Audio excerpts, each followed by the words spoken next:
You are listening to the James Carpenter Podcast Show, episode number 19.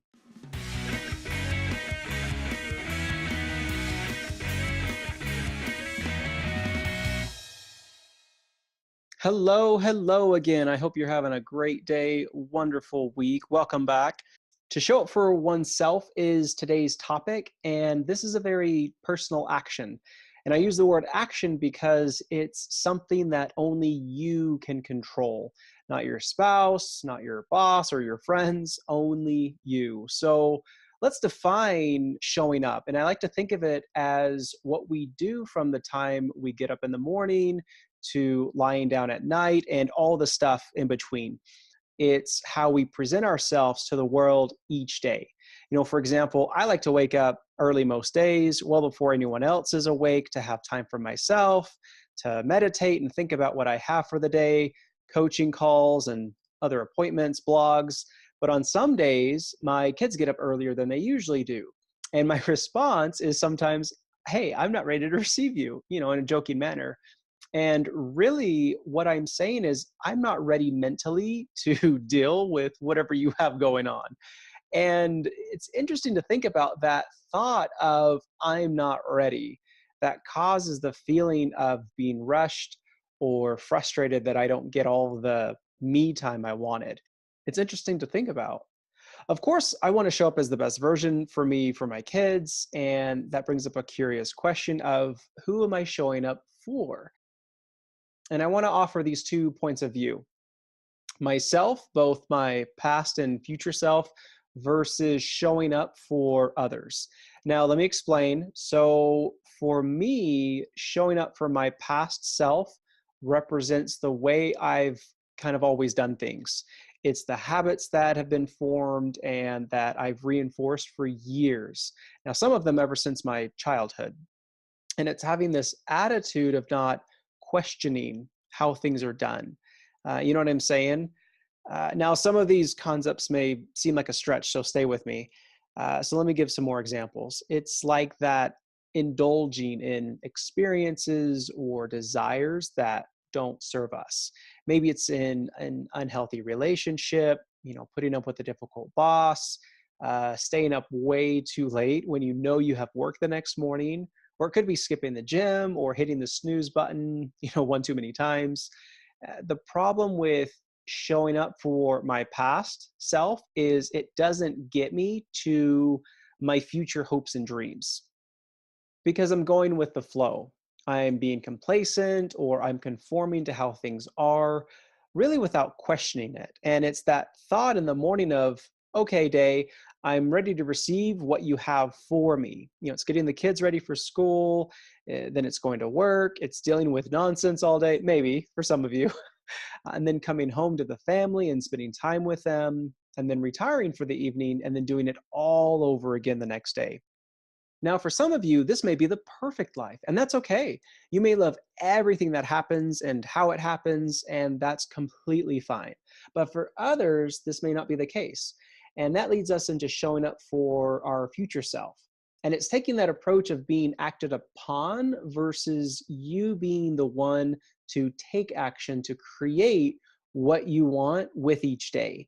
And I want you to think about you 1 year from now.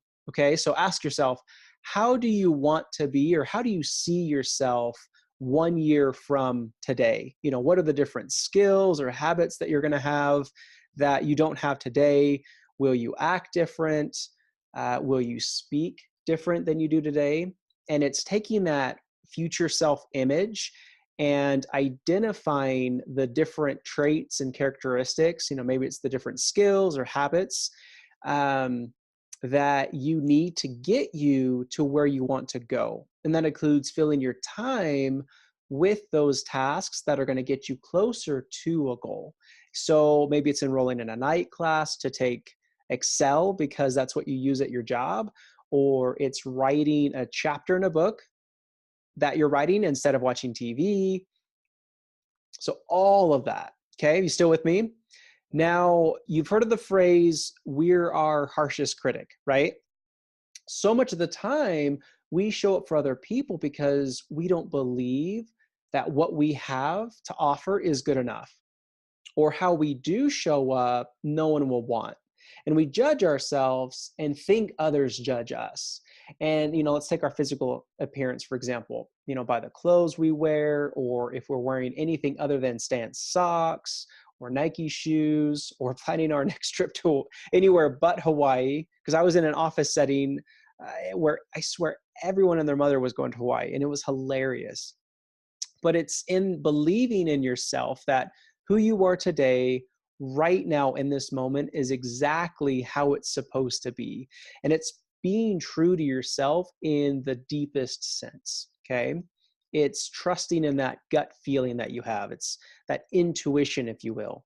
It's trusting that you know what's best for you, and then treating yourself accordingly. Maybe it's paying the bills on time, eating healthy foods, not over drinking, and allowing all of those negative thoughts that come up along the way that are in your head to go unanswered.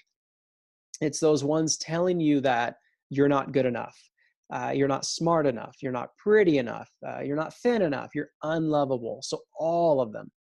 Now, showing up as you entails sharing what you have. Now, here's a story of a client of mine where she was working. So she works in an office setting, and she sees patients throughout the day. And she told me about a particular instance. It was a typical day. She was talking to this patient, and this patient gives her a compliment. And the compliment was, "You have a nice smile." And she also said, "You're really pleasant. You're pretty." And to my client, when she was telling me the story, she said, "This person noticed how I wanted to show up today." I was like, "Tell me more." And so my client told me that she woke up that morning, and when she was getting ready for work, she gave herself a little pep talk. And this is what she told herself. She said, "I want to show up today loving my job." And notice what happened. She did. It reflected in her attitude and in how she interacted and spoke to other people.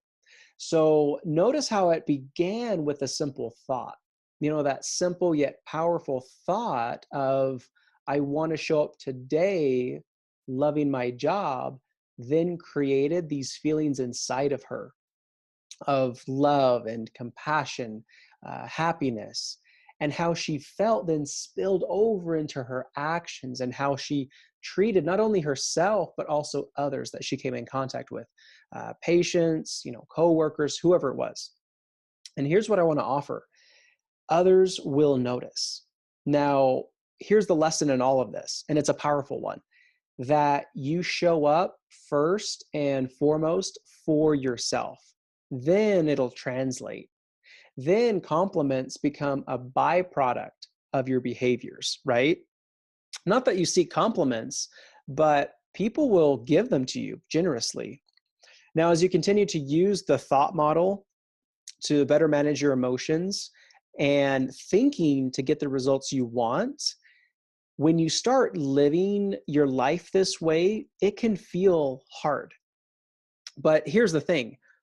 Life's hard anyways, whether or not you live more intentionally. So the question becomes, do you want your hard where you're growing and feeling your feelings? And as my coach always likes to say, life is 50-50. Half of life is going to be crummy and just, not pleasant. And the other half of life is going to be awesome and great and happy. And so it's that, what hard do you want? Do you want the sad, the feeling depressed all the time? Or do you want the opposite?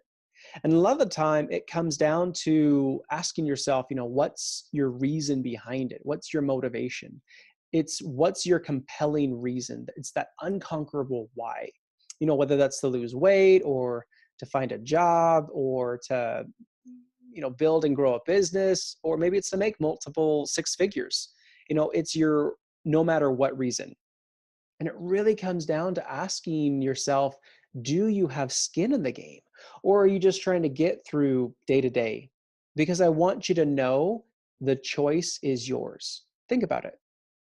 All right, everyone, that's what I have for you this week. Thank you so much for being here. I wish you well. Until next week, bye-bye. Hey there, if you liked listening to this week's podcast, then you should check out my Elite Productivity School. It's my monthly coaching program where we take all of these concepts and apply them to your life. Learn more at jamescarpentercoaching.com/enroll.